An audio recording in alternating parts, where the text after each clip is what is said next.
Hey guys, my name is Rodrigo, but you can call me Rodri, and welcome to my channel. Given the current circumstances regarding COVID-19 and the fact that many of us are right now in quarantine, hey, I decided to give this YouTube thing a chance. This channel is gonna focus mainly on tech reviews, which has been my absolute favorite topic since I was a kid. And knowing that many of you have been struggling right now with this COVID-19 situation, I wanted not only to talk tech, but to give you an opportunity to get out of this, get a little distraction. So hoping that you are all well and staying at home. And without further ado, let's get started. Today I wanted to show you guys about my quarantine/stay-at-home tech kit. This video is gonna be two parts. The first part is gonna focus on my work tech kit, meaning my essentials, all the things that I need to keep me sane while working at home. I work a 9-to-5 job at a telecommunications company, so all my tech has to be centered around communication and productivity. So naturally, my first piece of tech is my computer. Nothing fancy here. It's the computer that the company gives me. I mainly work with spreadsheets and PowerPoint presentations, so I don't need a lot of processing power. Now to the good stuff. First, there's my pair of noise canceling headphones. Since I have to be really focused on something that I'm doing, or I have to be in a lot of conference calls, and I live with 4 other people in my house, having just an old pair of earbuds is not gonna cut. So I use noise canceling headphones. Personally, I use the Sony WH-1000 Mark IIIs. They are not the cheapest pair of noise cancelling headphones out there, but they're definitely one of the best. Design-wise, they are gorgeous and they have padding all around them, which makes them really comfortable, and surprisingly, they don't make your ears that hot when you have long sessions using them. They are touch responsive with volumes and playback controls, and a big plus for me, which is USB-C connectors for charging. Battery can last up to 30 hours in moderate volume levels, and has a quick charge of 5 hours of use in just 10 minutes, which is quite impressive to be honest. Noise cancelling wise is definitely one of the best performers out there, even though this launched in 2018. However, they are rumored to be updated on 2020, so if you want to be on the bleeding edge of tech, you might want to wait for that. If not, you can get a great discount right now on the Mark IIIs, which by no means feel outdated. You can find them right now on Amazon for about $300. Moving on, because I'm not about that trackpad lifestyle, I use the Logitech M280 wireless mouse. If you're stuck in an office from 9 to 5, a computer mouse is definitely a must. The M280 is nothing fancy. I would never recommend for someone who is using it for gaming or something more advanced, but for me and my job purposes, it gets the work done. The M280 has a slight ergonomic feeling, which is a must for long hours of work. Small and compact form factor, and works wirelessly with a dongle that you attach to the computer. Has a pleasant clicking noise, because I really don't like mouses with that flat feeling when you press the clicker. Has a solid build, something you can always rely on with Logitech, no flimsy cheap materials there. Also, you won't break the bank, coming at a mere $20 at Amazon. I've been meaning to switch to something more ergonomic on the Logitech line, but so far, the M20 has done the job for me. Now for the biggie. My main piece of tech at work is my 2018 11-inch iPad Pro model. I use my iPad Pro for basically everything at work. I use it as my personal agenda, my calendar, my notebook. I use it as my personal and portable PC to quickly edit documents on the go. I use it for email and a bunch of other stuff. I find the 11-inch model to be the perfect size for me because I have to go everywhere from meeting to meeting, and the 12.9-inch model would be pretty much like carrying my laptop everywhere. Since I use my iPad Pro for a lot of different uses, I use a couple of accessories which increase my productivity tenfold.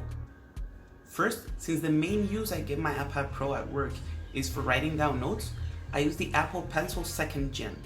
This bad boy is one of my absolute essentials while at work because I pretty much jot down everything while I'm at meetings. Also, I use it to draw my frameworks on paper. This combo is really useful because of the precision of the Apple Pencil, with zero lag between the moment you write something and the time it appears on the screen, thanks to the 120Hz refresh rate of the iPad Pro screen, which gives you a buttery smooth experience when interacting with the screen. This doesn't translate exactly to my video resolution, but trust me, once you go 120Hz on a screen, you really can't go back. Also, it's pretty accurate with pressure sensitivity, so for you creatives out there, this is a major feature to use while drawing. Also, the Apple Pencil has touch responsive capabilities to change the tool you're using. I have the eraser set up, which speeds my workflow while jotting down notes. The Apple Pencil 2nd Gen is only compatible with the iPad Pro, so the 1st Gen, which is the one you'll use on other iPads, don't have the same touch capabilities. Also, one of the main features is the way it charges. No more sticking your pencil on the charging port, just magnetically stick it next to the iPad and it will charge itself. The magnet is pretty heavy duty, so it'll be really difficult for you to lose it. I've never had a problem with my Apple Pencil detaching itself from my iPad. This is easily my favorite accessory for the iPad Pro, but it is not cheap. It comes for around $130. However, I would definitely recommend it. Then, since I told you that I use my iPad a lot to respond to emails and work on spreadsheets, there's nothing worse than using your iPad laying flat and using the integrated keyboard. There's an Apple solution to this, which is the Smart Keyboard Folio, which is a keyboard case designed by Apple. However, this costs a pretty penny for what it does, which is basically the keyboard functionality on a $179 budget. So right now, I'm using the Logitech Keys2Go keyboard, which is a mere $49.99 at Amazon. This is a super portable, really lightweight keyboard. Don't get me wrong, a great keyboard for long hours on end is a must-have. And this is not a satisfying keyboard per se.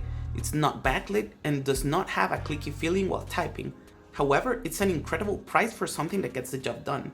It has some capabilities built in the keyboard, like going home, multi-app view, play pause buttons, volume controls, and others.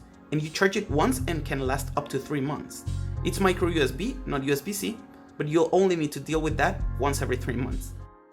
If you're looking for a more premium build and you haven't been living under a rock for the last 2 months, Apple just announced the new Magic Keyboard, which is the new keyboard case for the iPad Pro 2018 and 2020, which is USB-C with pass-through charging, so you don't have to charge it separately to your iPad. Has a floating viewing angle, backlit keyboard, the famous scissor mechanism for that clicky feeling, and also has a trackpad integrated because the new iPad OS allows trackpad support now. That one's going to be a game changer, but it will set you back $300 for the 11-inch model. Ouch. And I'll do a full review on it when I get my hands on one of those cases when it launches on May 2020. The base model 2018 iPad Pro is no longer on Apple's website, but you can find it on eBay for around $700. At that price point, I would definitely recommend you to buy the 2020 iPad Pro, which goes for $800. I'll do a future video explaining why I'm not upgrading to the 2020 iPad Pro, but if you currently don't have an iPad Pro, I would definitely recommend it to you. So that pretty much wraps up my quarantine stay-at-home tech kit. I hope you liked it and it gives you ideas of what you can do with your own setup. So if you liked it, subscribe to my channel, give this video a thumbs up, and comment down below which tech item do you most use while working at home, since YouTube's algorithm likes that and will recommend my video to other users. I'll leave links to everything I've just talked about in the description down below, and until next time, stay safe and stay home. Peace.